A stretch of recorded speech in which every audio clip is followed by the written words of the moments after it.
আলাইকুম প্রিয় দর্শক। সৌদি আরব কেউ আসবেন না।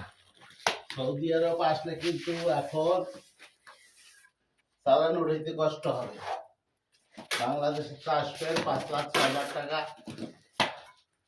খরচা করিয়া, কাজ নাই। কিন্তু দেখেন এত কষ্টের কাজ করি আমরা, তারপরও ঘর ভাড়া, খানা জোগাইতে, কোভিড খরচ জোগাইতে কষ্ট হয়।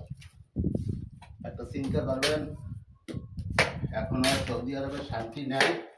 আকামার দাম বাড়িয়ে গেছে। আকাম হয়েছে 9,000 রিয়াল, 9,000 রিয়াল, 10,000 রিয়াল। তা কি কামাবেন কোন? কোনো কায়দা নাই। আসবেন না, সৌদি আরব আসতে মানা করি।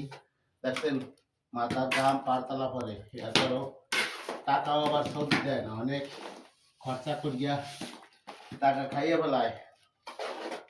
তা আমার জন্য দোয়া করবেন। আর নতুন যারা আসবেন মানা করি, তারপরেও আপনারা কোন যে আমরা কাজে কামাবো না। আমরা আসছেন না, আসলে ধরা খাবেন। কিন্তু সৌদি আরবে এখন কোনো কাম নাই, কোনো কাম নাই। এই যে মামু আসছে, মামু এখন আমার লগে জোগালি দিতে আছে। তাই এখন দয়া করি আর কেউ সৌদি আরব ঢুকবেন না, ঢুকে যা আমার বাড়ির না, খাওয়ানোর টাকা কিন্তু আদায় করতে পারবেন না। কষ্ট দাও শুরু করছি। সকাল টু সন্ধ্যা কাজ করে গিয়েও কোনো লাভ নাই। আমার সরকার তো খালি রেমিটেন্স